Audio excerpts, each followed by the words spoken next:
Bismillahirrahmanirrahim. Assalamualaikum warahmatullahi wabarakatuh. Alhamdulillah hamdan katsiran thayyiban mubarakan fih kama yuhibbu rabbuna wa yarda. Wa asyhadu an la ilaha illallah wahdahu la syarika lah. Wa asyhadu anna Muhammadan abduhu wa rasuluh sallallahu alaihi wa ala alihi wa sahbihi wa man tabi'ahum bi ihsanin ila yaumiddin. Amma ba'd. Kaum muslimin rahimani wa rahimakumullah,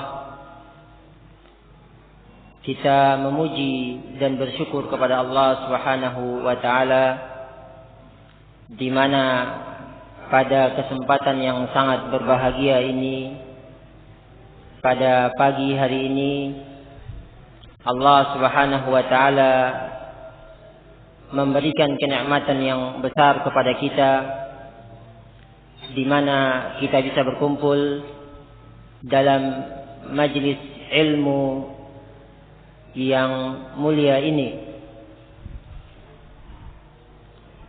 Dan tidak pula juga kami sampaikan terima kasih yang sebesar-besarnya kepada seluruh aparat pemerintah Kota Balikpapan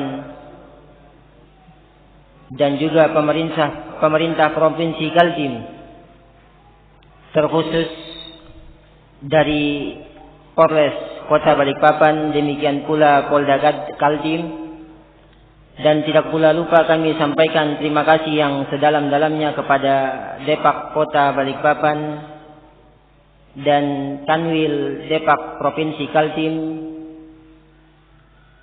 yang telah memberikan rekomendasi acara kajian Islam ilmiah bersama ulama ahli sunnati wal jamaah ini.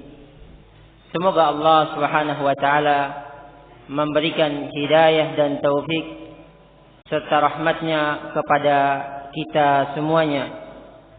Demikian pula tidak lupa untuk kami menyampaikan jazakumullahu khairan katsira, syukur dan terima kasih yang sedalam-dalamnya kepada seluruh pihak yang tidak mungkin untuk kita bisa menyebutkan satu persatu pada kesempatan ini, atas bantuan dan partisipasinya dalam terselenggaranya kajian Islam ilmiah ini. Selanjutnya kami menyampaikan selamat datang, ahlan wa sahlan wa marhaban kepada seluruh kaum muslimin, para penuntut ilmu dari berbagai penjuru Kalimantan dan yang ada di sekitarnya, di mana bisa hadir dalam acara kajian Islam ilmiah bersama ulama ahli sunnati wal jamaah ini, di mana kita telah mengetahui adalah suatu kenyataan yang tidak bisa dipungkiri bahwa saat ini kita tengah dihadapkan pada kondisi di mana kerusakan masyarakat itu telah sampai kepada taraf yang sangat mengkhawatirkan dalam pemahaman permasalahan akidah. Demikian pula berbagai penyimpangan yang ada di dalam memahami agama yang benar ini. Demikian pula tatkala tersebarnya berbagai macam kemaksiatan dan pelanggaran yang ada di sekitar kita, yang menimpa masyarakat kita. Tentu ini semua kaum muslimin rahimani wa rahimakumullah butuh adanya bimbingan. Kita sangat membutuhkan bimbingan, arahan dan nasihat dari kalangan para ulama. Mereka orang-orang yang memiliki ilmu. Maka apa yang kita adakan, apa yang kita lakukan pada pagi hari ini adalah merupakan satu bentuk upaya untuk mengembalikan dan untuk mencari jalan keluar serta solusi dari problematika yang kita hadapi yang ada di tengah masyarakat kita ini, di mana tema untuk kajian pada pagi hari ini adalah jalan keluar dari problematika hidup adalah kembali kepada Allah Subhanahu wa taala dan Rasulnya sallallahu alaihi wa ala alihi wasallam dengan bimbingan para ulama sebagai wujud, sebagai bentuk pengamalan kita terhadap firman Allah Subhanahu wa taala, wa idza ja'ahum amrun minal amni awil khawfi adha'u bih walau radduhu ila rasul wa ila ulil amri minhum la'alimahu alladhina yastanbitunahu minhum. Allah Subhanahu wa taala menyebutkan di dalam Al-Qur'an, dan apabila datang kepada mereka satu perkara, apakah berupa rasa aman ataukah suatu berita dari sesuatu yang mengkhawatirkan, sesuatu yang menakutkan mereka, aza'u bih, niscaya mereka langsung menyebarkan perkara tersebut. Maka Allah Subhanahu wa taala menyebutkan, walau radduhu ila rasul, seandainya mereka mengembalikan permasalahan tersebut kepada Rasul sallallahu alaihi wa alihi wasallam dan kepada ulil amri di antara mereka, kepada ulil amr, dan sebagaimana disebutkan oleh para ulama, yang dimaksud dengan ulil amri adalah para umara, para pemimpin, demikian pula yaitu para ulama.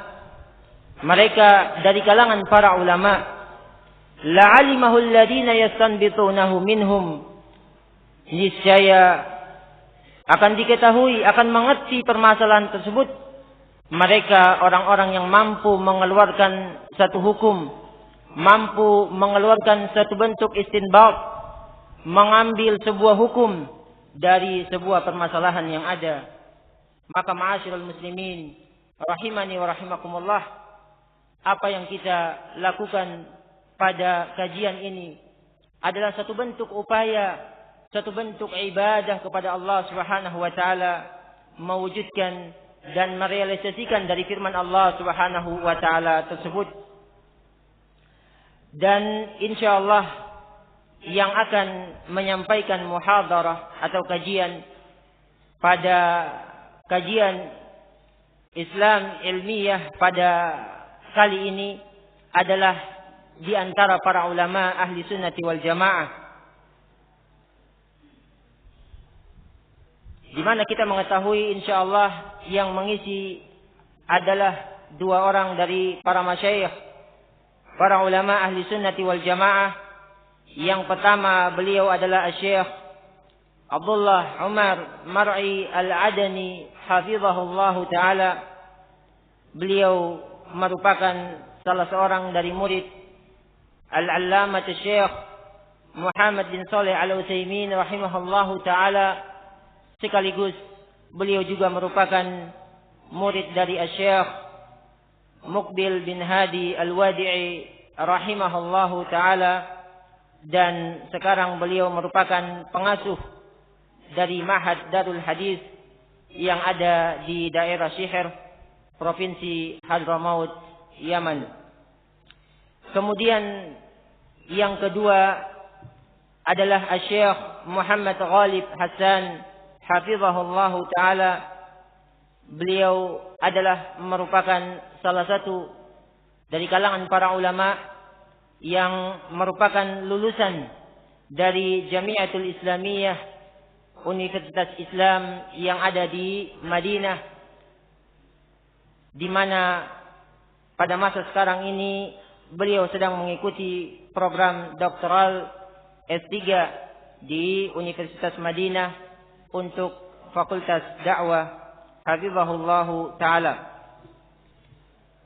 Kemudian kaum muslimin rahimani wa rahimakumullah, adapun jadwal kegiatan daurah ataukah kajian Islam ilmiah pada hari ini akan dimulai insyaallah pada pukul 9 sampai dengan 10.30 ataukah setengah 11, dan kajian ini akan diisi oleh Syekh Muhammad bin Ghalib Hasan hafizahullah taala, dan sebagai penerjemahnya adalah Al-Ustaz Qamar Suaidi hafizahullah taala. Kemudian kajian akan istirahat selama 15 menit dan akan kembali dilanjutkan pada sesi yang kedua pada pukul 10.45 sampai berakhir pada pukul 12 insyaallah taala, dan muhadarah tersebut akan diisi oleh Syekh Abdullah Al-Mar'i hafizahullah taala, yang sebagai penerjemahnya adalah Al-Ustaz Abu Karimah Askari hafizahullah taala. Kemudian sesi yang ketiga dari kajian Islam ilmiah ini akan kembali dilanjut pada ba'dal asar sampai dengan pukul 17.30 ataukah setengah 6, yang diisi oleh Syekh Muhammad bin Ghalib Hasan hafizahullah taala, dan sebagai penerjemahnya adalah Al-Ustaz Qamar Suaidi hafizahullah taala. Dan sesi yang terakhir yaitu akan dimulai pada ba'dal isya sampai dengan pukul 21.30, dan kajian tersebut akan diisi oleh Syekh Abdullah Al-Mar'i hafizahullah taala, yang sebagai penerjemahnya adalah Al-Ustaz Askari hafizahullah taala. Demikian kaum muslimin rahimani wa rahimakumullah, sebelum kita melanjut kepada acara inti pada pagi hari ini, ada beberapa hal yang perlu kami sampaikan. Sebagaimana yang kita telah pahami bersama, bahwa untuk memahami apa yang disampaikan butuh adanya konsentrasi dan perhatian, maka kami sangat mengharapkan kepada kaum muslimin semuanya untuk memberikan konsentrasi ataukah memusatkan perhatian kepada apa yang disampaikan, dan kami mengharapkan untuk tidak menyibukkan dengan perkara-perkara yang lain. Oleh karena itu kami menghimbau agar HP atau yang semisalnya mohon diposisikan diam, sehingga kemudian tidak mengganggu kelancaran dari acara daurah ini. Demikian pula bagi para orang tua yang menyertakan anak-anaknya, kami sangat mengharap agar bisa kemudian mengkondisikan anak-anaknya sehingga tenang dan tidak kemudian menyebabkan kegaduhan dalam acara kajian Islam ilmiah ini. Kemudian bagi ikhwah yang ingin merekam ataukah menyimpan rekaman dari kajian Islam ilmiah ini, kami telah menyediakan tempat-tempat untuk diletakkan MP3 atau yang semisalnya. Maka kami sangat mengharapkan untuk kemudian meja Al-Ustaz, meja Syekh tidak diletakkan dari alat-alat perekam tersebut, dan silahkan untuk kemudian meletakkan MP3 atau yang semisalnya di tempat-tempat yang telah kami sediakan. Kemudian kaum muslimin rahimani wa rahimakumullah, kita berlanjut kepada acara inti dari kajian Islam ilmiah ini, dan kepada Syekh dan Al-Ustaz hafizahumullah kami persilahkan. Syekh, falyatafaddal barakallahu fikum. Assalamualaikum warahmatullahi wabarakatuh. Innal hamdalillah nahmaduhu ta'ala wa nasta'inuhu wa nastaghfiruh wa na'udzu billahi min shururi anfusina wa min sayyiati a'malina. Man yahdihillahu fala mudilla lahu wa man yudlil fala hadiya lahu. أشهد أن لا إله إلا الله وحده لا شريك له وأشهد أن محمدا عبده ورسوله. يا أيها الذين آمنوا اتقوا الله حق تقاته ولا تموتن إلا وأنتم مسلمون. يا أيها الناس اتقوا ربكم الذي خلقكم من نفس واحدة وخلق منها زوجها وبث منهما رجالا كثيرا ونساء واتقوا الله الذي تساءلون به والأرحام إن الله كان عليكم رقيبا يا أيها الذين آمنوا اتقوا الله وقولوا قولا سديدا يصلح لكم أعمالكم ويغفر لكم ذنوبكم ومن يطع الله ورسوله فقد فاز فوزا عظيما. أما بعد، فإن أصدق الكلام كتاب الله جل وعلا، خير الهدي هدي محمد عليه الصلاة والسلام، وشر الأمور محدثاتها، وكل محدثة بدعة، وكل بدعة ضلالة، وكل ضلالة في النار. أما بعد، فيسرني في الحقيقة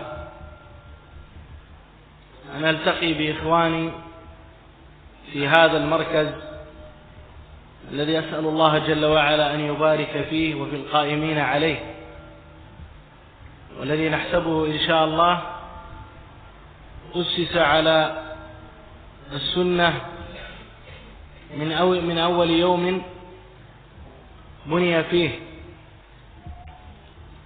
وفيه جهود أخوة فضلاء، نسأل الله عز وجل أن يثبتنا وإياهم، وأن يزيدنا من فضله، وأن يرزقنا الثبات على السنة، وأن يتوفانا وهو راض عنا.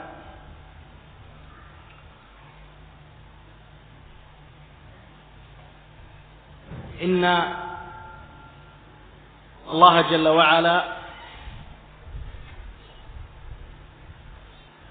هدى أمة الإسلام إلى هذا الدين العظيم، وأوصاهم ربهم جل وعلا بوصايا عظيمة،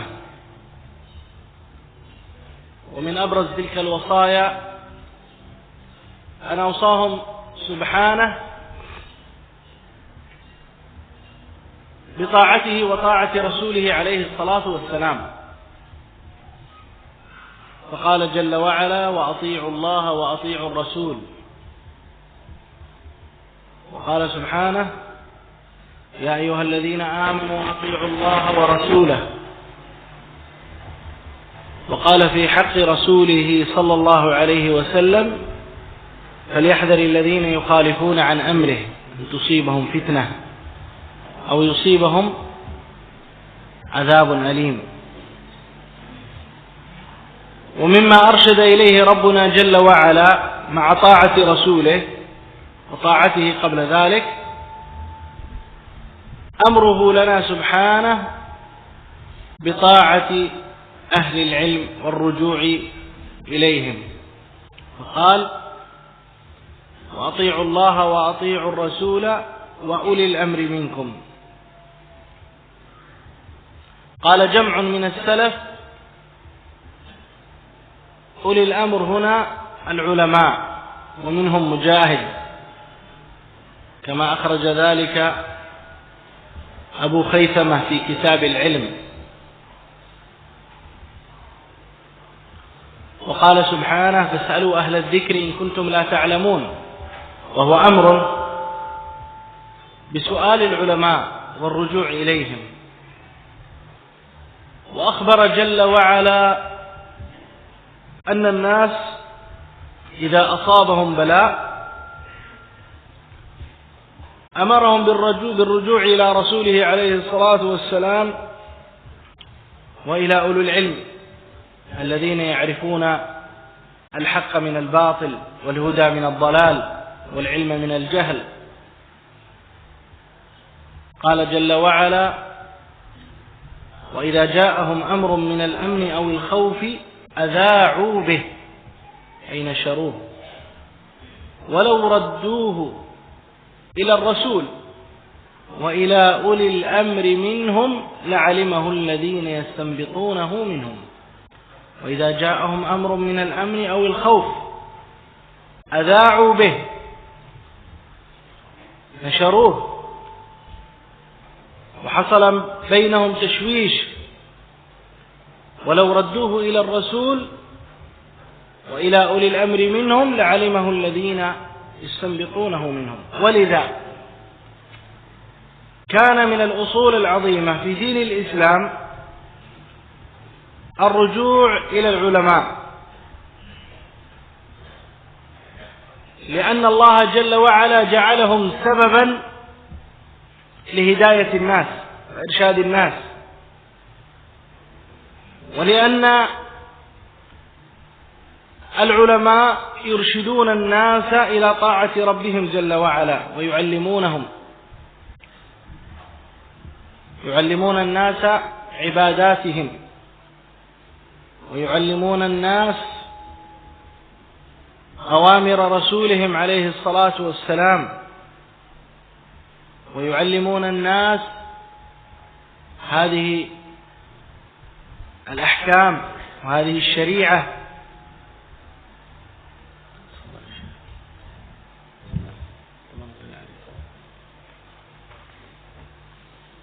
Bismillahirrahmanirrahim. Setelah beliau memberikan mukaddimah dengan memuji Allah Azza wa Jal dan membacakan kepada kita ayat-ayat Al-Quran yang menganjurkan untuk bertakwa kepada Allah Azza wa Jal, maka selanjutnya beliau mengatakan bahwa sungguh menyenangkan aku benar-benar untuk aku berjumpa dengan saudara-saudaraku di pesantren ini, dan aku memohon kepada Allah Azza wa Jal untuk memberikan barakahnya kepada pesantren ini, demikian pula kepada para pengurusnya,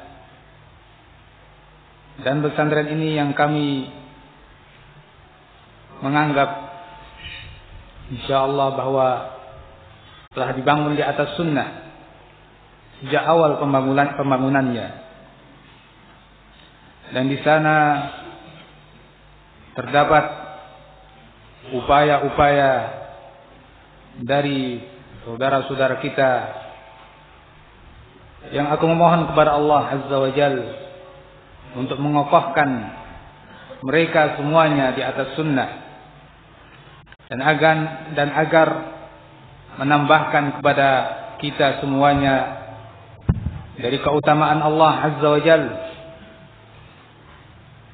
Sesungguhnya Allah Subhanahu wa ta'ala telah memberikan hidayah kepada umatnya menuju Islam, menuju agama yang besar, dan Allah Subhanahu wa ta'ala telah mewasiatkan kepada mereka dengan wasiat-wasiat yang besar. Di antara yang paling menonjol dari wasiat-wasiat tersebut, bahwa Allah Subhanahu wa ta'ala mewasiatkan mereka agar taat kepada Allah dan taat kepada Rasulnya. Dalam firman-Nya, wa ati'ullaha wa ati'ur rasul, dan taatilah Allah dan taatilah Rasulnya. Dalam ayat yang lain, ya ayyuhalladzina amanu ati'ullaha wa rasulah, wahai orang-orang yang beriman, taatilah Allah dan taatilah Rasulnya. Dalam ayat yang lain, falyahdharil ladzina yukhalifuna an amri an tusibahum fitnah aw yusibahum adzabun alim. Maka berhati-hatilah orang-orang yang menyelisihi perintah Rasul untuk tertimpa fitnah atau tertimpa azab yang pedih. Dan di antara yang dibimbingkan oleh Allah Subhanahu wa ta'ala, di samping ketaatan kepada Allah dan ketaatan kepada Rasulnya, adalah agar kita taat kepada para ulama dan kembali kepada mereka. Dalam firman Allah Subhanahu wa ta'ala, wa ati'ullaha wa rasulah wa ulil amri minkum, dan taatilah Allah dan Rasulnya, demikian pula para ulul amri di antara kalian. Sebagian para ulama rahimahumullah menafsirkan bahwa ulul amri adalah para ulama. Di antara yang menafsirkan demikian adalah Imam Mujahid, seperti yang diriwayatkan oleh Abu Khaisamah dalam kitabnya Al-Ilm. Dalam ayat yang lain Allah Subhanahu wa taala berfirman, "Fas'alu ahla dzikri in kuntum la ta'lamun." Bertanyalah kalian kepada ahlu dzikri bila kalian tidak mengetahui. Ini adalah perintah untuk mengikuti bimbingan para ulama dan kembali kepada mereka. Demikian pula Allah Subhanahu wa taala telah mengabarkan kepada manusia bila mereka tertimpa suatu bencana, suatu urusan yang besar, agar mereka kembali kepada para ulama, karena merekalah yang tahu mana yang benar dan mana yang salah. Sebagaimana dalam firman-Nya, "Wa idza ja'ahum amrun minal amni awil khawfi adza'u bi walau radduhu ila ar-rasuli wa ila ulil amri minhum la'alimahu alladziina yastanbitunahu minhum." Dan bila datang kepada mereka suatu urusan dari urusan-urusan yang menakutkan mereka atau urusan keamanan yang menyangkut masyarakat banyak, adza'u bi, mereka menyebarluaskan, mereka menyebarkan hal itu di tengah-tengah masyarakat. Dan seandainya mereka kembalikan kepada Rasul dan orang-orang yang mengetahui, orang-orang yang diberi ilmu, tentu mereka akan mengetahui bagaimana mereka memutuskan dan mengambil kesimpulan-kesimpulannya.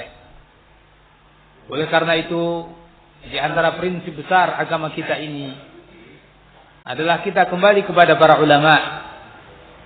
Karena Allah Subhanahu wa taala telah menjadikan mereka sebagai sebab hidayah bagi manusia. Dan karena para ulama, mereka membimbing umat manusia kepada urusan agama mereka, urusan ibadah mereka, dan mengajari mereka perintah-perintah Rasulullah, demikian pula hukum-hukum syariat. Ma'asyiral ikhwatil fudala, وقد أبان الله جل وعلا عن فضل أهل العلم وبين عظيم منزلتهم واستشهدهم على أعظم مشهود وهي شهادة لا إله إلا الله. فقال جل وعلا: شهد الله أنه لا إله إلا هو والملائكة وأولو العلم قائما بالقسط. وهم أهل الذكر الذين أمر الله جل وعلا بالرجوع إليهم. سألوا أهل الذكر إن كنتم لا تعلمون. وهم الذين رفع الله قدرهم وأعلى منزلتهم. يرفع الله الذين آمنوا منكم والذين أوتوا العلم درجات. ويقول عليه الصلاة والسلام في بيان من هم خير الناس، فيقول: خيركم من تعلم القرآن وعلمه. فمن علم الناس القرآن وأحكام القرآن وأوامر القرآن ويدخل في هؤلاء العلماء في المرتبة الأولى هو خير الناس وأفضل الناس عند الله جل وعلا. كذلك وصفهم ربهم سبحانه بأنهم أهل خشيته الذين يراقبونه ويخشون الله ولا يخشون أحدا إلا الله جل وعلا. قال سبحانه: إنما يخشى الله من عباده العلماء. وحاجة الناس للعلماء أعظم من حاجتهم للطعام والشراب. ولذا كان الإمام أحمد رحمه الله يذكر كثيرا الشافعي، فقال له ولده مرة: من هو الشافعي يا أبي؟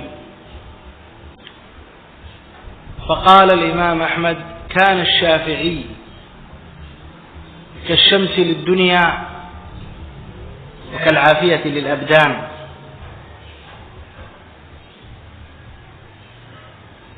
فالناس بحاجة إلى العلماء كحاجتهم إلى الطعام، بل أشد، كحاجتهم إلى الشمس، لأن العلماء ينيرون لهم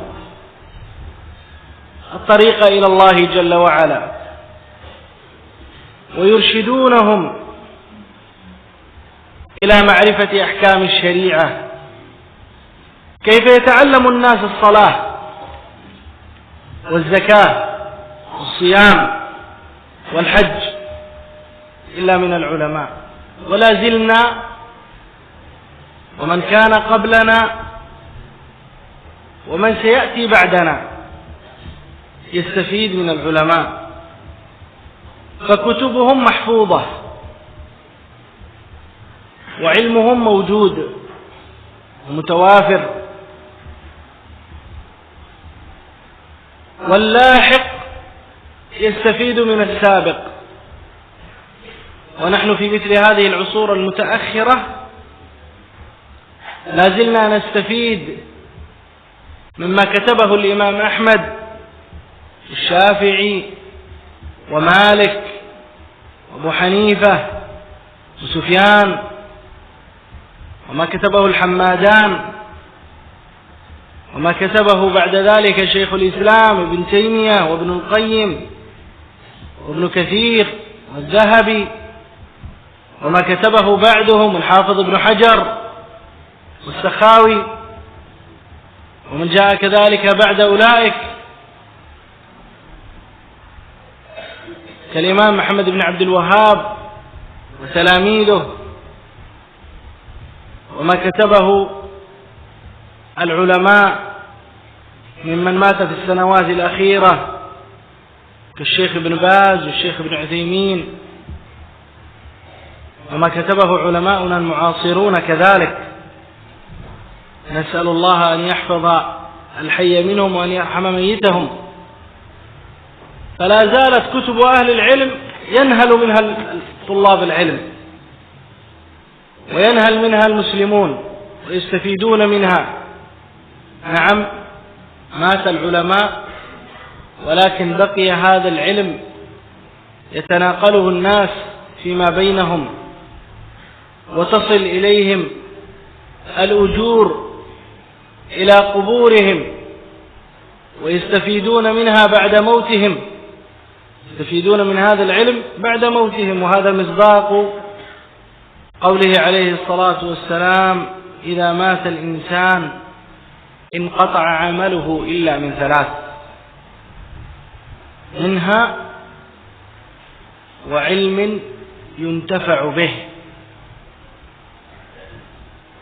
فالعلماء وكل من علم علما فإنه ينتفع بعلمه هذا ولو بعد موته.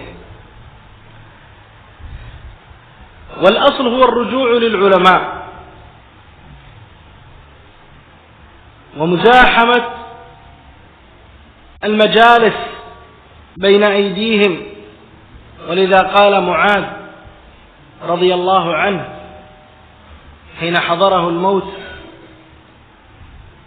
على ماذا تريد؟ فقال: ما أردت من هذه الدنيا إلا ثلاثة، وذكر منها مزاحمة العلماء بالركب، الانكفاف بين يدي العلماء والجلوس بين يدي العلماء. هذا هو الأصل. ولكن قد لا يوجد في بعض البلاد علماء فيقوم مقامهم طلاب العلم الذين يسيرون على طريقة العلماء ويتتبعون خطى العلماء. ولكن الشر، كل الشر أن يوجد علماء ولا يرجع إليهم.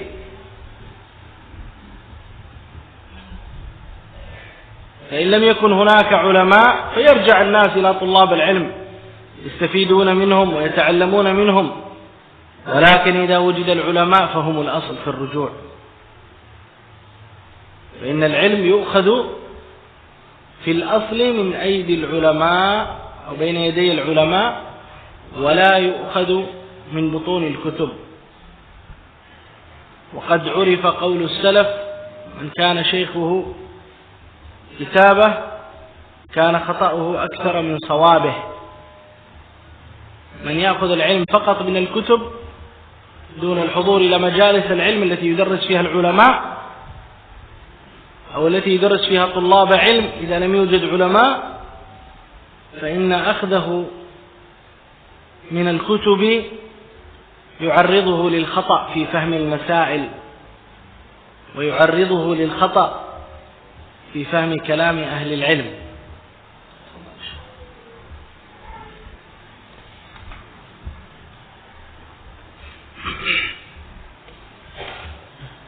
Selanjutnya beliau mengatakan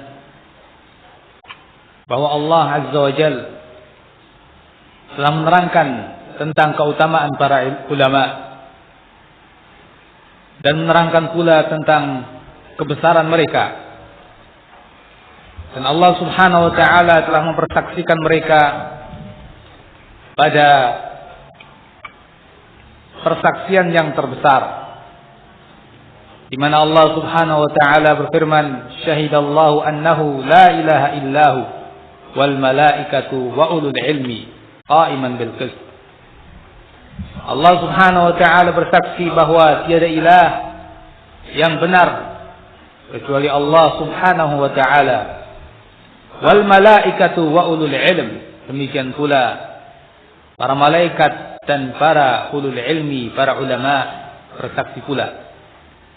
Di mana Allah Azza wa Jal bersaksi dengan persaksian terbesar, kemudian diiringi setelah itu persaksian para malaikatnya, kemudian para ulama. Mereka juga adalah ahlu zikri yang kita diperintahkan untuk rujuk, untuk kembali kepada mereka sebagaimana dalam firman-Nya, "Fas'alu ahla dzikri in kuntum la ta'lamun." Maka bertanyalah kepada ahlu zikr bila kalian tidak mengetahui. Demikian pula Allah Azza wa Jalla telah meninggikan derajat mereka sebagaimana dalam firman-Nya, "Yarfa'illahu alladhina amanu minkum walladhina utul ilma darajat." Allah Azza wa Jalla mengangkat orang-orang yang beriman di antara kalian dan para ulama dengan beberapa derajat. Nabi SAW juga menerangkan dalam sabdanya, "Khairukum man ta'allama al-Qur'ana wa 'allama." Sebaik-baik kalian adalah orang yang mempelajari Al-Qur'an dan mengajarkannya. Mengajarkan Al-Qur'an.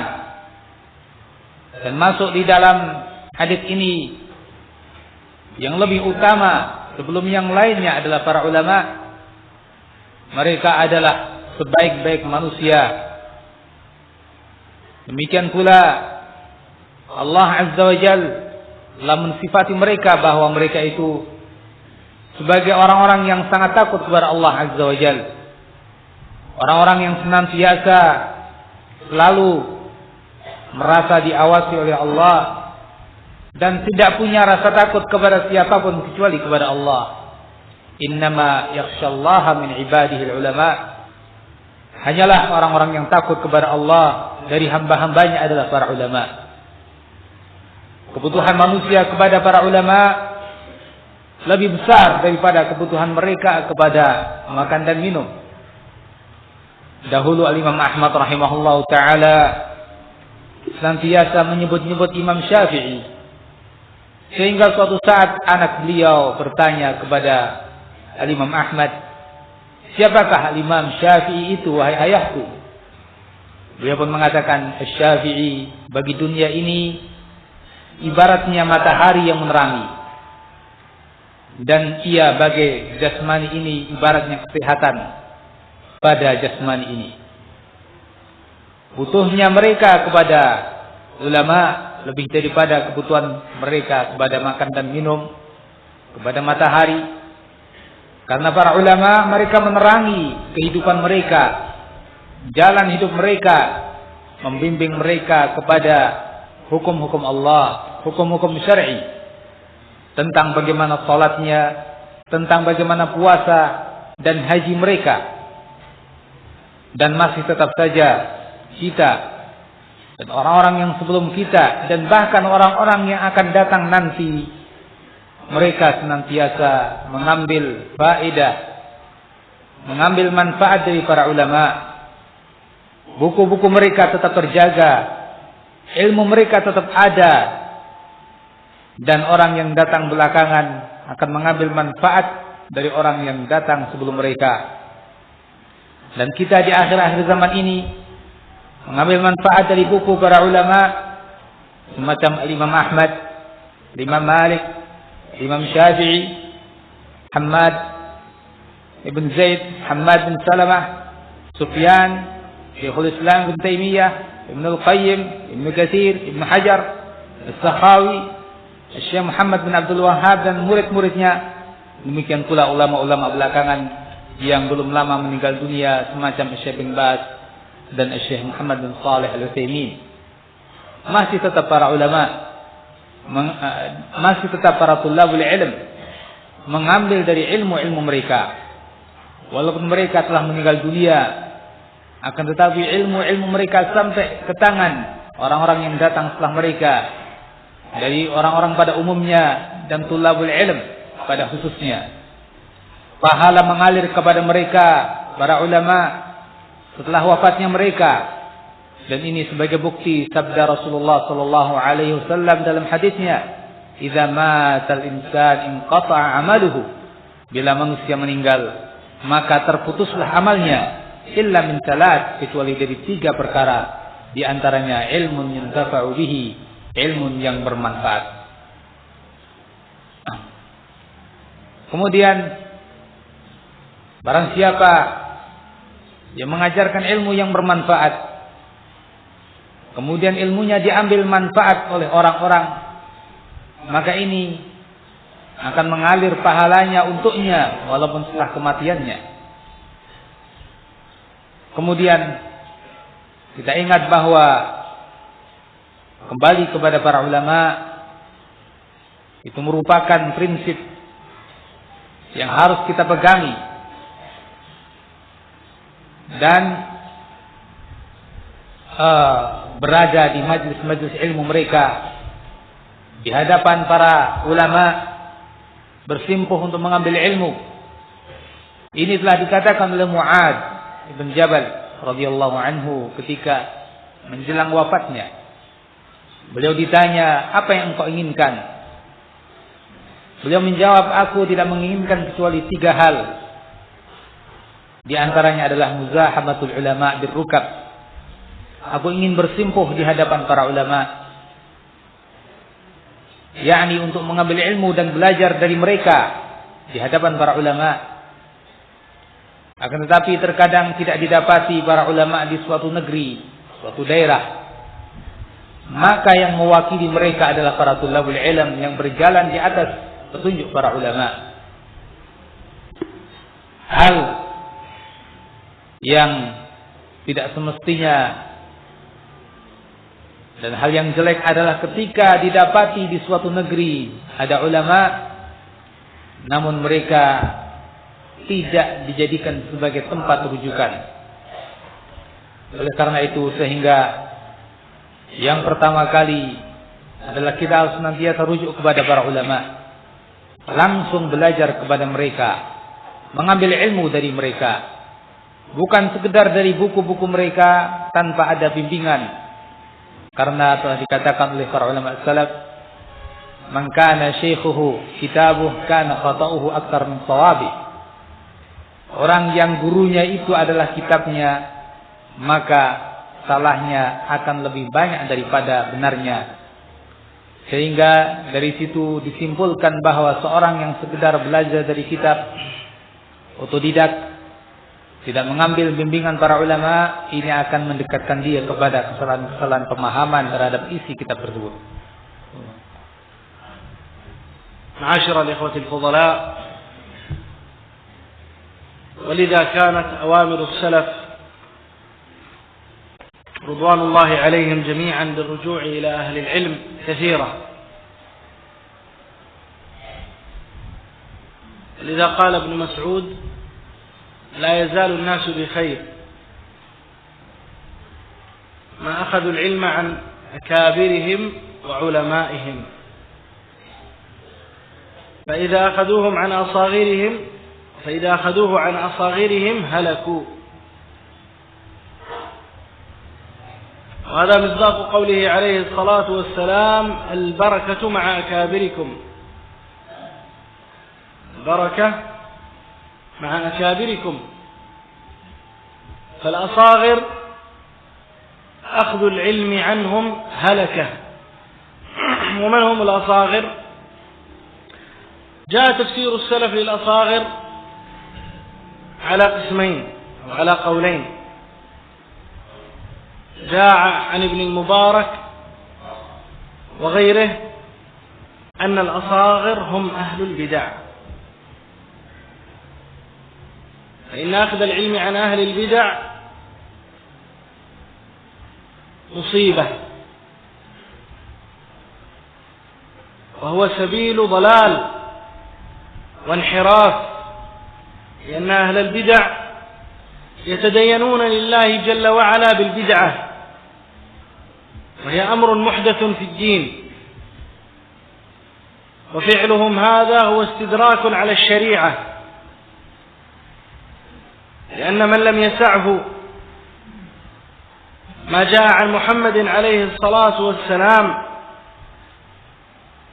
فإنه لا يسعه شيء،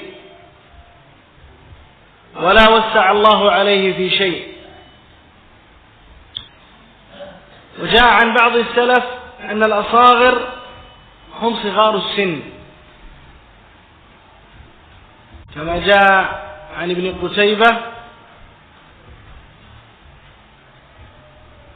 والخطيب البغدادي وغيرهم من أهل العلم. فتصدر الصغار مع وجود العلماء وخوضهم في أمور تتعلق بالأمة وفي الفتن العظيمة، هؤلاء هم الأصاغر الذين نهى السلف عن الأخذ عنهم.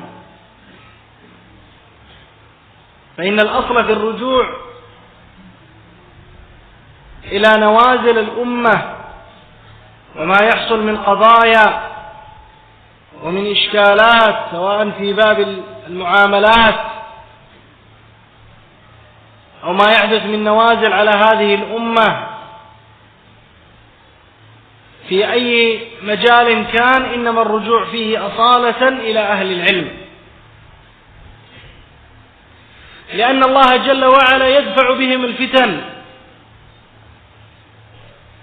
ويدحر بهم الباطل. ولذا قال ابن عباس رضي الله عنه: ليس أحد أشد على إبليس مني. قالوا: وكيف ذاك يا ابن عباس؟ قال: تأتي البدعة من المشرق أو من المغرب فأردها بالسنة،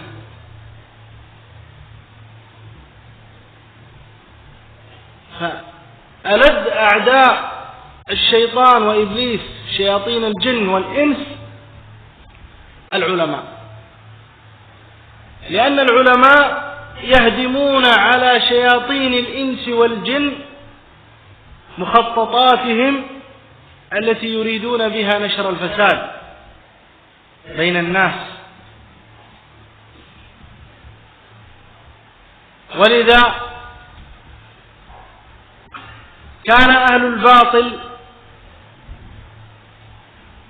لا يريدون العلماء، سواء من الفرق التي تنتسب إلى الإسلام أو الفرق التي لا تنتسب إلى الإسلام.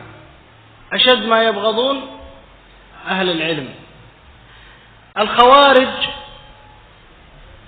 خرجوا على صحابة رسول الله عليه الصلاة والسلام وقتلوا الصحابة، والصحابة هم أفضل العلماء، لأن الصحابة يبطلون عليهم هذه البدع التي ابتدعوها. ولذا عندما جاءهم ابن عباس يناظرهم ويبين لهم بطلان ما هم عليه من أمر الخروج على الصحابة، استدل على باطلهم بأنه ليس أحد من الصحابة معهم. قال لهم: جئتكم من عند أصحاب رسول الله صلى الله عليه وسلم وليس فيكم منهم أحد. هذا دليل أنكم على باطل. الصحابة متوافرون موجودون ولم يوافقهم أو ولم يوافقكم منهم أحد، هذا دليل على بطلان مسلككم وباطل منهجكم. ولا زال الخوارج إلى هذا العصر يحاربون العلماء، علماء أهل السنة والجماعة الذين يرشدون الناس إلى ترك البدع، ترك المحدثات. الخوارج المعاصرون الذين يفجرون في بلاد الإسلام ويقتلون المسلمين ويقتلون الذميين والمستأمنين والمعاهدين من أهل الكتاب، يبغضون أشد البغض علماء أهل السنة والجماعة، لأنهم يرون أن هذه الأعمال باطلة وهذه التصرفات تخالف دين الإسلام.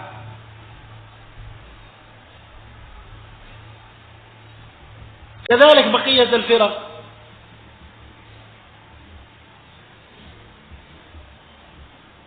وكالجماعات المتفرقة من الإخوان المسلمين ومن غيرهم،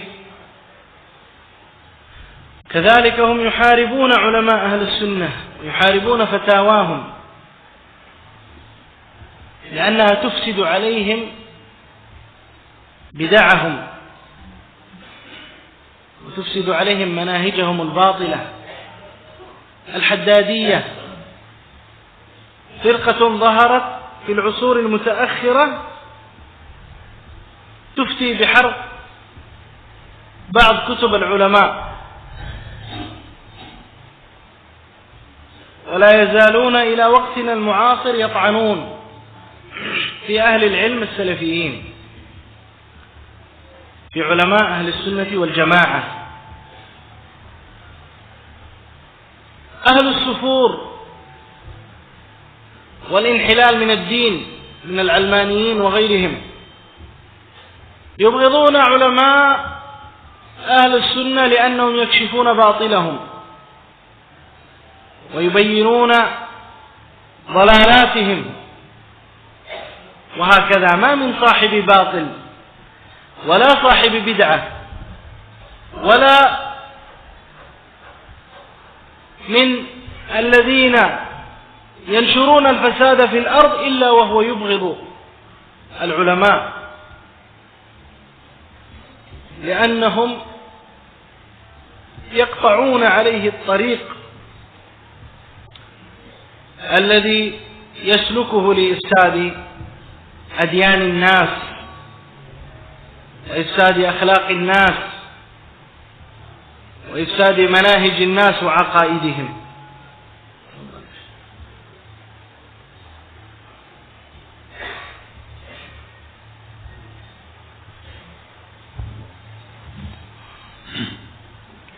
Selanjutnya beliau mengatakan,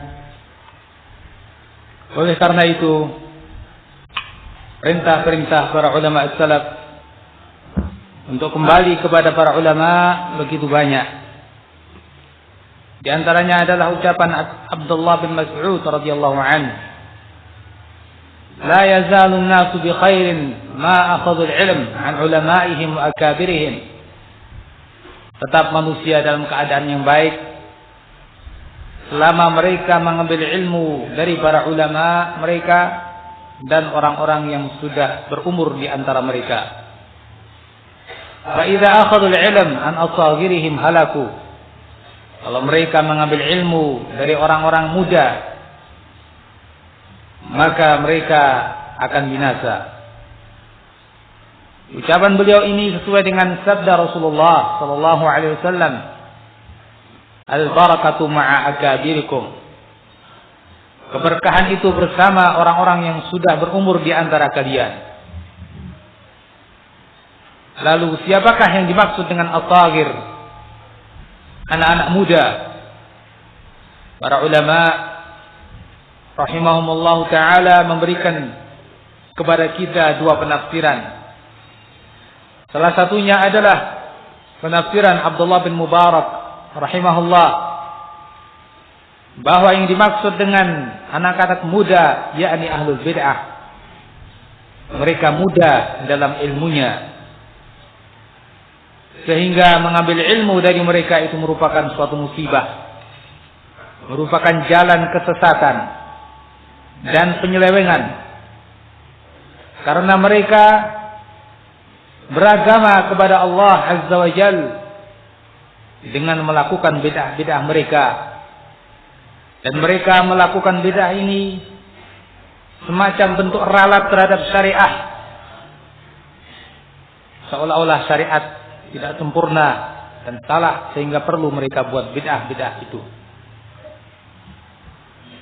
Maka barang siapa yang tidak merasa longgar dengan apa yang telah datang dari Rasulullah sallallahu alaihi wasallam, maka dia pun tidak akan merasa longgar, tidak akan merasa senang, lega dengan apapun. Maka semoga Allah Subhanahu wa taala tidak memberikan kelonggaran dan kelegaan kepada orang-orang yang semacam itu. Penafsiran yang kedua, bahwa as-saghir adalah mereka yang memang masih berumur muda. Ini adalah penafsiran Ibnu Qutaibah rahimahullah. Demikian pula Al-Khatib Al-Baghdadi dan yang lain. Maka disimpulkan dari penafsiran kedua ini bahwa tampilnya anak-anak muda, sementara di tengah-tengah mereka para ulama, lalu anak-anak muda itu tenggelam di dalam urusan-urusan atau ikut serta dalam urusan-urusan umat yang besar, urusan-urusan fitnah. Maka ini yang dimaksud dalam hadis tersebut.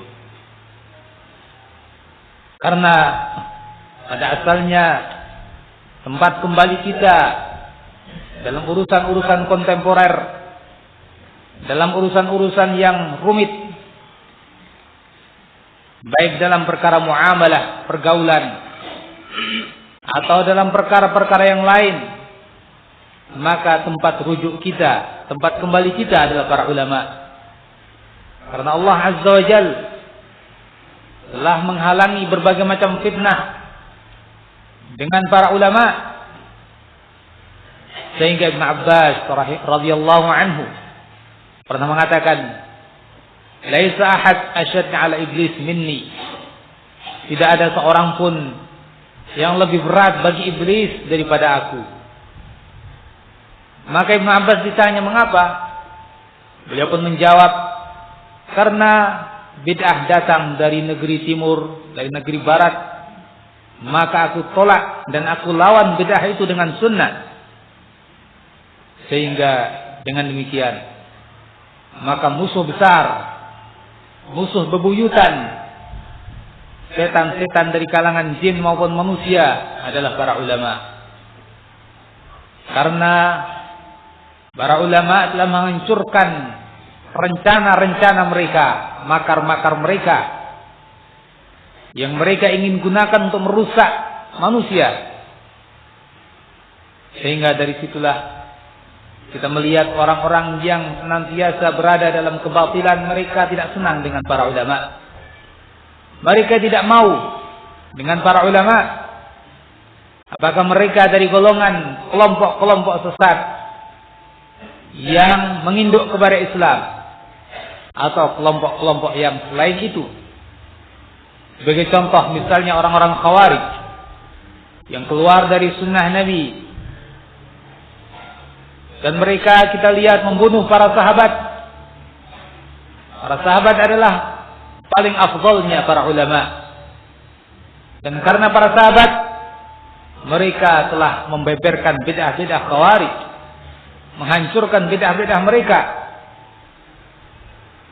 Untuk itulah juga Ibnu Abbas radhiyallahu anhuma datang kepada mereka dan berdialog dengan mereka sehingga memudarkan syubhat-syubhat yang ada di pikiran-pikiran mereka. Dan Ibnu Abbas radhiyallahu anhu juga berdalil dengan tidak adanya seorang pun dari sahabat di tengah-tengah Khawarij bahwa itu menunjukkan batilnya mereka, salahnya mereka. Dia mengatakan ji'tukum min indi ashabi Rasulullah sallallahu alaihi wasallam wa laisa fiikum minhum ahad. Aku datang dari sisi para sahabat Rasulullah sallallahu alaihi wasallam dan tidak seorang pun di antara mereka berada di tengah-tengah kalian. Ini menunjukkan bahwa mereka di atas jalan yang keliru, di atas jalan yang batil. Orang-orang Khawarij terus demikian kondisi mereka sampai saat ini. Mereka senantiasa melawan para ulama. Mereka yang melakukan pengeboman-pengeboman di negeri-negeri muslimin, membunuh kaum muslimin, membunuh orang-orang kafir yang dilindungi darahnya seperti orang-orang dhimmi, orang-orang yang mu'ahad, para turis. Di antara mereka sangat benci kepada para ulama. Mengapa? Karena para ulama menerangkan tentang salahnya mereka dan bahwa perbuatan-perbuatan mereka ini menyelisihi syariat Islam. Demikian pula kelompok-kelompok yang lain semacam Ikhwanul Muslimin. Mereka juga melawan para ulama dengan fatwa-fatwa mereka dan menentang fatwa-fatwa para ulama karena fatwa para ulama menjelaskan manhaj mereka dan bid'ahnya mereka, menjelaskan kebatilan manhaj mereka. Muncul pula di tengah umat ini kelompok Haddadiyah yang mereka memberikan fatwa untuk membakar sebagian buku-buku para ulama, dan masih saja mereka mencela para ulama salafiyin. Demikian pula orang-orang yang tidak mengatasnamakan Islam dari kelompok-kelompok kerusakan itu, semacam orang-orang sekuler, orang-orang yang ingin merusak akhlak manusia. Mereka juga sangat benci kepada para ulama karena para ulama menerangkan kebatilan mereka, sehingga tidak seorang pun dari pelaku kebatilan ataupun bid'ah ataupun kerusakan kecuali mesti membenci para ulama, karena para ulama telah memutus jalan mereka, jalan yang ingin mereka pakai untuk merusak umat, baik akidah mereka ataupun akhlak mereka dan muamalah mereka. معاشر الإخوة الفضلاء، ومن مميزات هؤلاء العلماء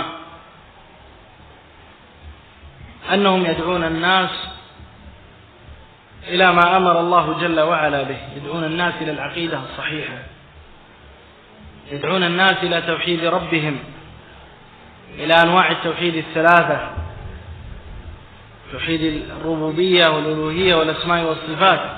يدعون الناس إلى الالتزام بمنهج رسول الله عليه الصلاة والسلام، وإلى متابعته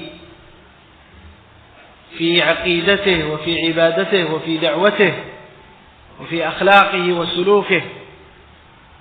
يدعون الناس إلى تعلم العلم الشرعي ليرفع الناس بهذا العلم الجهل عن أنفسهم ويعرفون الأحكام والعبادات. وكذلك من صفاتهم أنهم يزهدون في الدنيا، لأن هذه الدنيا ذاهبة لا محالة، وأن الآخرة خير وأبقى، فهم لا يطمعون بما في أيدي الناس ولا يريدون دنيا الناس، لأنهم يعلمون أن ما عند الله جل وعلا خير من هذه الدنيا وما فيها. ومن صفات العلماء كذلك أنهم يتواضعون، لأنهم يعلمون قول رسول الله عليه الصلاة والسلام: ما تواضع عبد لله إلا رفعه الله. فيتواضعون ولا يتكبرون ولا يحبون الترأس على الناس ولا يحبون الرئاسات، بل يعيشون بين الناس ويتواضعون. وكذلك من مميزاتهم أنهم لا يدعون العلم، وهم علماء ولكن لا يدعون العلم، ولا يقولون نحن علماء ونحن أفضل الناس ونحن خير الناس، بل يتواضعون. ورحم الله الإمام الشافعي حين قال: كلما ازددت علما بجهلي. فهم لا ينقطعون عن العلم، لا زالوا يتعلمون. رأى بعضهم الإمام أحمد وهو يحمل معه الأقلام والأوراق، فقال له: إلى متى تطلب العلم يا إمام؟ قال: أطلب العلم، أو قال: مع المحبرة إلى المقبرة. مع المحبرة التي أكتب بها إلى المقبرة، أي إلى أن أموت. فهم لا يقولون نحن أعلم الناس ولا يدعون، بل يطلبون العلم حتى يتوفاهم الله جل وعلا، لأن العلم كثير والعمر قليل. فإذا أعطيت من عمرك القليل أعطيت قليلا للعلم، فماذا تحصل من العلم؟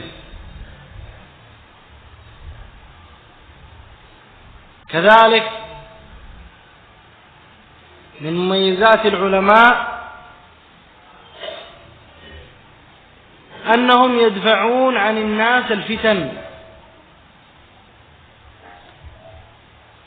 كلما حدثت فتنة تجد أن العلماء هم الذين يقومون لها، بينما أهل الباطل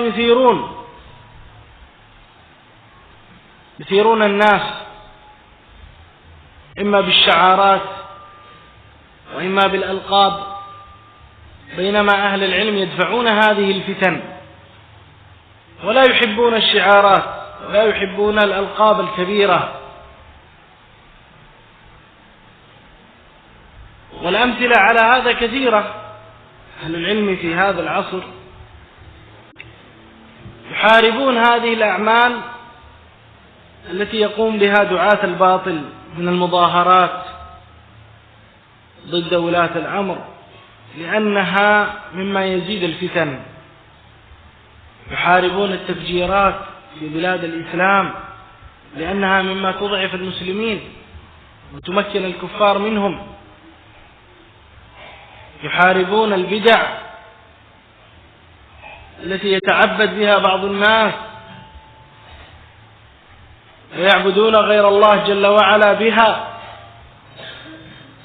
لأن العلماء يحرصون على أن لا يعبد الخلق إلا الله جل وعلا.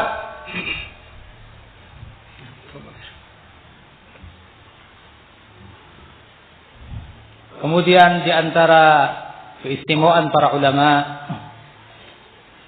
di sini ada beberapa keistimewaan. Yang pertama, bahwa mereka adalah orang-orang yang senantiasa mengajak manusia kepada ajaran Allah Subhanahu wa taala, kepada akidah yang benar, kepada tauhid dengan tiga macamnya: tauhid uluhiyah, penghambaan seorang hamba kepada Allah Azza wa Jalla dengan ibadah; tauhid rububiyah, keyakinan bahwa Allah Azza wa Jalla adalah Rabbul Alamin, yang mengatur, yang memiliki dan yang menciptakan dunia dan alam semesta ini. Dan tauhid al-asma' wa sifat, suatu keyakinan bahwa Allah lah yang memiliki nama-nama dan sifat-sifat yang mulia lagi tinggi. Mereka juga mengajak manusia untuk senantiasa kita istiqamah di atas manhaj Rasul, jalan Rasulullah SAW, mengikuti beliau dalam ibadah, dalam akidah, dan dalam akhlak. Mereka mengajari umat hukum-hukum tersebut untuk mengangkat kebodohan dari tengah-tengah mereka, sehingga mereka mengetahui hukum-hukum syariat dan hukum-hukum ibadah. Yang kedua, di antara keistimewaan para ulama, mereka itu adalah orang-orang yang zuhud dari dunia. Inilah sifat mereka. Mereka bukannya orang yang rakus terhadap dunia, karena mereka tahu bahwa dunia ini akan hanyut. Dunia adalah fana, dan pasti kondisinya seperti itu. Sementara akhirat itulah yang lebih baik dan kekal. Sehingga mereka tidak punya rasa tamak kepada apa yang ada di tangan-tangan manusia dari perkara, dari urusan atau dari hal-hal duniawi. Karena mereka mengetahui bahwa apa yang ada di sisi Allah Azza wa Jalla lebih bagus daripada itu semuanya. Di antara keistimewaan mereka juga, yang ketiga, mereka itu orang-orang yang bertawadhu. Dan Nabi SAW bersabda dalam hadisnya, "Ma tawadha'a ahadun lillah illa rafa'ah." Tidaklah ada seorang pun dari manusia yang bertawadhu kepada Allah Azza wa Jalla, kecuali Allah akan meninggikan derajatnya. Mereka tidak sombong. Mereka tidak suka untuk menjadi tokoh, tidak mencintai ketokohan, kepemimpinan, dan hal-hal yang semacam itu. Bahkan mereka lebih suka untuk hidup di tengah-tengah manusia, layaknya yang lain. Mereka bertawadhu, dan mereka tidak mengatakan akulah orang yang berilmu, akulah orang yang mengetahui ini dan itu. Tidak. Sungguh semoga Allah Azza wa Jalla merahmati Al-Imam Syafi'i rahimahullah ta'ala, di mana beliau pernah mengatakan, kullama izdadtu ilman izdadtu ilman bijahli. Setiap kali aku bertambah ilmuku, aku pun bertambah pengetahuanku terhadap kebodohanku. Sehingga seorang di antara ulama, mereka terus belajar. Dia menganggap mereka telah berilmu yang cukup. Ada seseorang yang pernah melihat Imam Ahmad rahimahullah ta'ala. Ketika itu beliau berjalan sambil membawa lembaran-lembaran kertas dan pena. Maka orang itu pun berkata kepada beliau, karena melihat beliau sebagai seorang yang sudah alim, ila mata tatlubul ilm? Sampai kapan engkau belajar wahai imam? Beliau mengatakan, minal mahbarah ilal maqbarah. Jadi aku belajar dari mulai menulis ini sampai nanti ke kuburan, yakni sampai meninggal dunia, tidak berhenti dalam talabul ilm. Mereka para ulama tidak mengaku-ngaku sebagai orang yang cukup ilmu. Bahkan mereka senantiasa terus mempelajari ilmu. Dan karena ilmu itu banyak dan luas,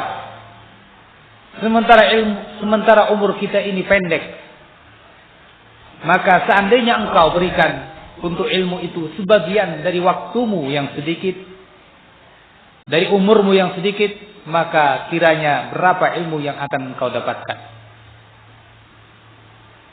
Kemudian di antara keutamaan mereka, para ulama, bahwa mereka adalah orang-orang yang senantiasa menghalangi dan menghalau berbagai macam fitnah dari umat ini. Berbagai macam bencana, musibah. Berbagai macam pemikiran-pemikiran yang sesat dari umat ini. Mereka yang menghalau dengan ilmu mereka. Musibah semacam itu mereka hadapi. Sementara orang-orang yang berada di atas kebatilan, mereka justru sebaliknya. Mereka ingin menyebarluaskan fitnah, kekacauan-kekacauan di tengah umat dengan berbagai macam syiar-syiar mereka, dengan berbagai macam propaganda mereka. Tapi para ulama, mereka justru menghalau umat, menghalau fitnah dari umat.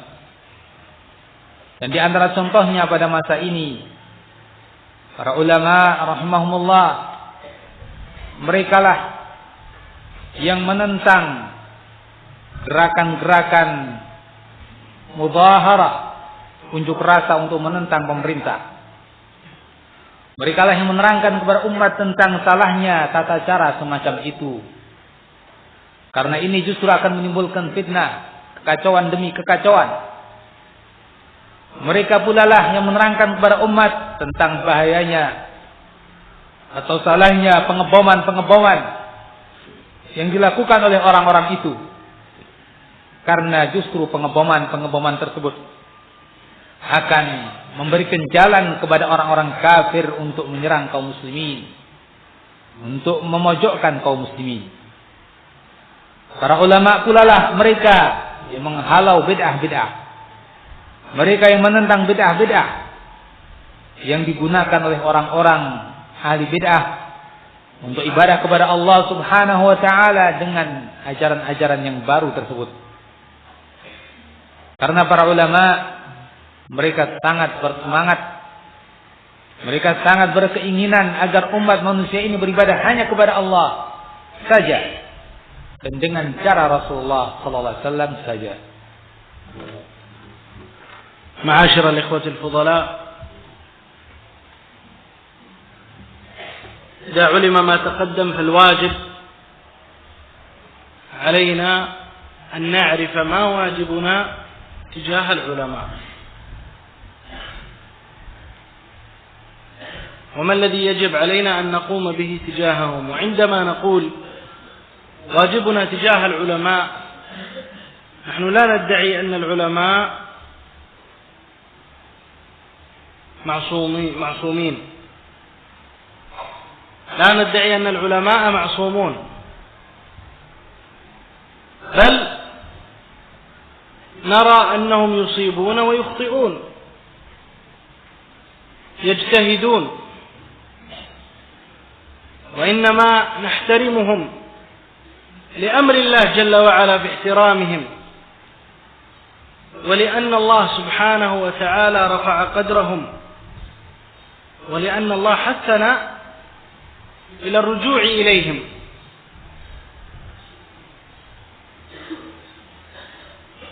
فمن واجبنا تجاه العلماء احترامهم وتبجيلهم، وكذلك الدفاع عنهم وعدم الرضا بالطعن فيهم، وكذلك من واجبنا تجاههم أن ندعو لهم ونعرف منزلتهم. يقول الإمام أحمد رحمه الله: أمرنا بتوقير من علمنا. وجاء عن طاووس بن كيسان رحمه الله أنه قال: من السنة توقير العالم، من السنة توقير العالم.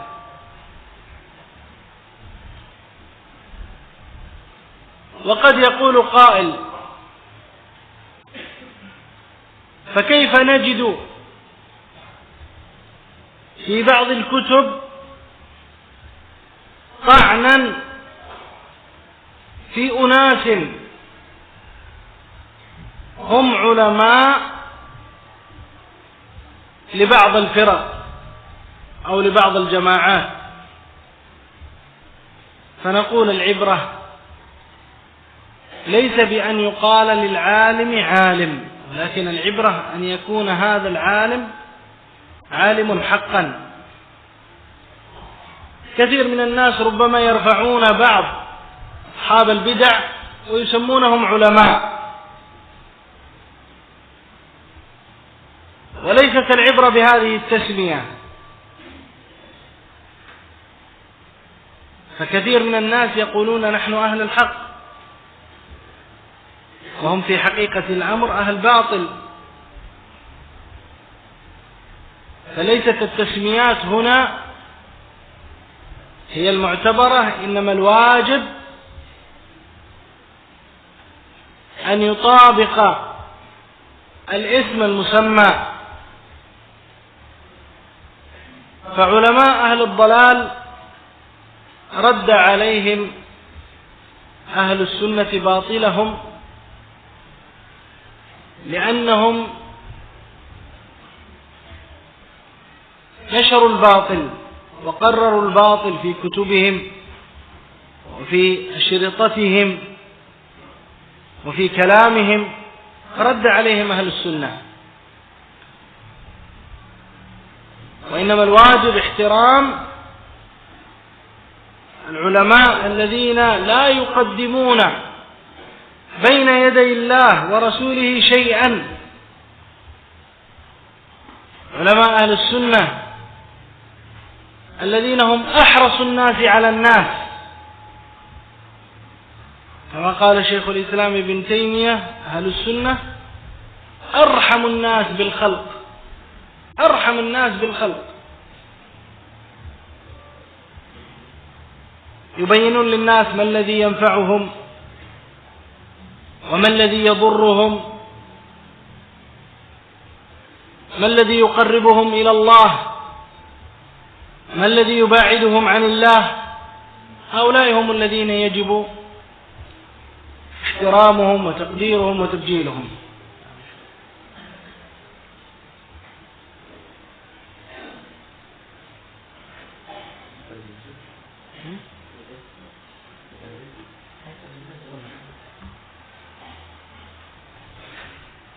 Kemudian bila mana kita telah mengetahui apa yang lalu, maka apa kewajiban kita? Apa kewajiban kita di hadapan para ulama rahimahumullah? Dan sebelumnya ketika kita katakan kewajiban kita terhadap para ulama, tidak berarti bahwa mereka itu orang-orang yang maksum, orang-orang yang tidak punya dosa. Bahkan kita melihat dan kita berkeyakinan bahwa mereka terkadang benar dan terkadang salah. Mereka berijtihad. Tapi kita menghormati para ulama karena itu perintah Allah. Dan karena Allah Azza wa Jalla saja Dia mengangkat derajat mereka. Demikian pula Allah Azza wa Jalla telah menganjurkan kita untuk kembali kepada mereka. Sehingga di antara kewajiban kita terhadap mereka, yang pertama adalah agar kita menghormati mereka, agar kita menghargai mereka. Demikian pula kita membela mereka. Juga kita tidak ridha bila mereka dicela. Demikian pula di antara kewajiban kita agar kita mendoakan mereka dan mengetahui posisi mereka, kedudukan mereka sebagai para ulama.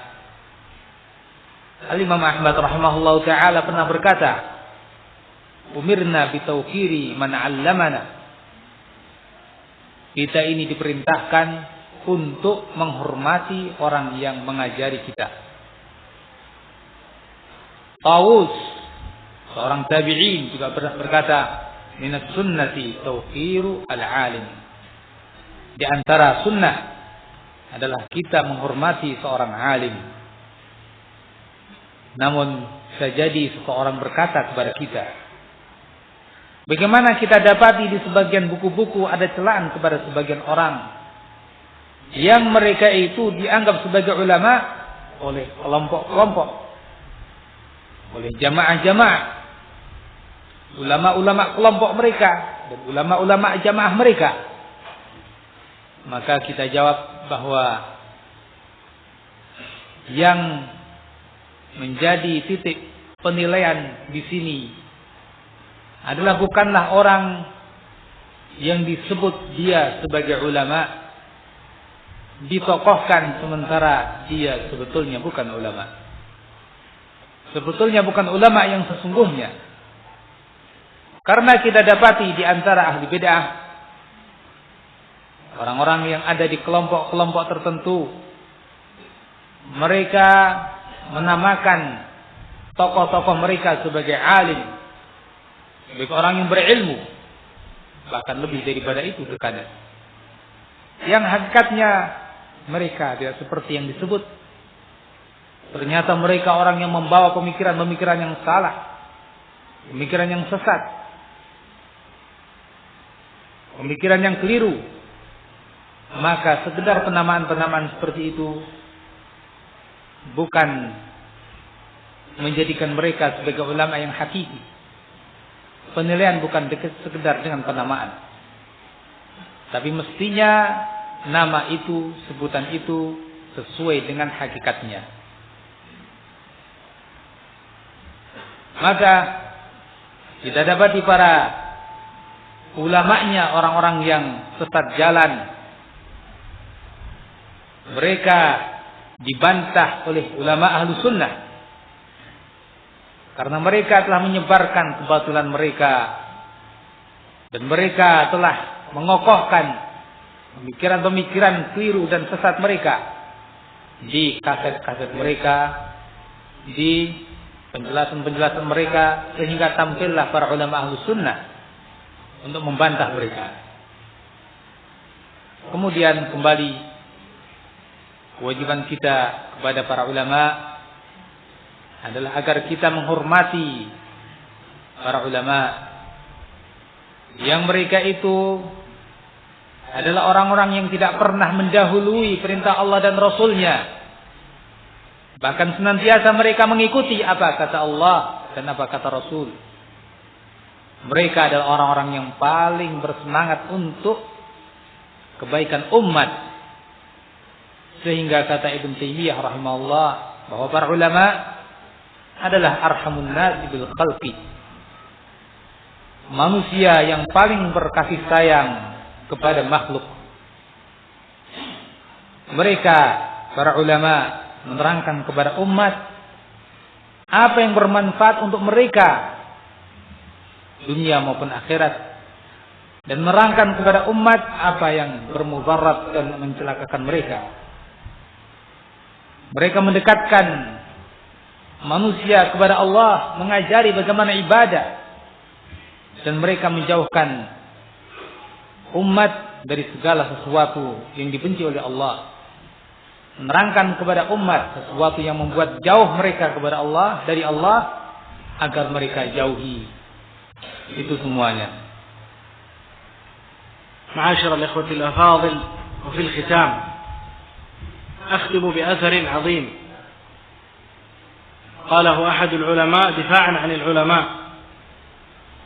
وهو قول العلامة ابن عساكر رحمه الله: لحوم العلماء مسمومة، وعادة الله في هتك أستار منتقصهم معلومة، من وقع فيهم بالثلب أي بالتنقص ابتلاه الله قبل موته بموت القلب.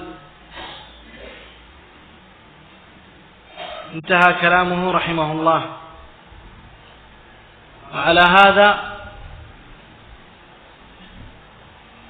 فإن من أصول أهل السنة والجماعة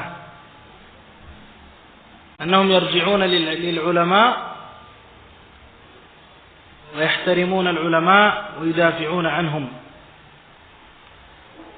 ولا يقبلون كلام الواشين فيهم لا كلام المبغضين، لأن بتوجيهاتهم وبإرشادهم نعرف طريقنا إلى الله جل وعلا ونستنير، ونعرف كيف نحقق رسالة الإسلام كما أرادها ربنا جل وعلا. وأسأل الله جل وعلا أن يسلك بنا سبيلهم، وأن يغفر لنا تقصيرنا، وأن يتوفانا على الإسلام والسنة وهو راض عنا. وأسأل الله جل وعلا للجميع الهدى والرشاد والسداد في القول والعمل والإخلاص فيهما، إنه الولي على ذلك والقادر عليه.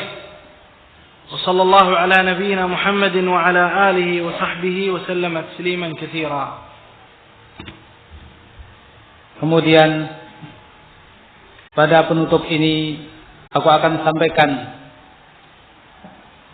sebuah ucapan ulama yang begitu agung yang diucapkan oleh salah seorang mereka untuk membela ulama yang lain, yaitu ucapan Ibnu Asakir rahimahullah taala, luhumul ulama masmumah, daging para ulama itu membawa racun.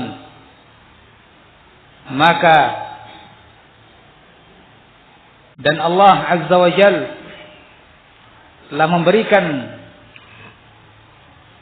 suatu sunnah pada orang-orang yang mencela mereka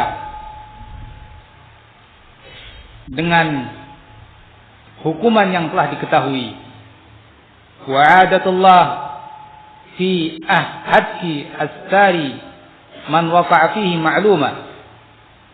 Sunnah Allah Azza wa Jal terhadap orang-orang yang mencela mereka telah diketahui. Man waqa'a fihim bitanaqqus ibtalahumullah fi mautil qalb. Barang siapa yang mencela mereka, yang mencaci maki mereka, maka Allah Azza wa Jal akan memberikan bala kepada orang tersebut dengan kematian kalbu. Maka atas dasar itu kita kembali kepada pembahasan kita bahwa di antara prinsip Ahlus Sunnati wal Jamaah, mereka senantiasa kembali kepada para ulama. Mereka menghargai para ulama, mereka membela para ulama.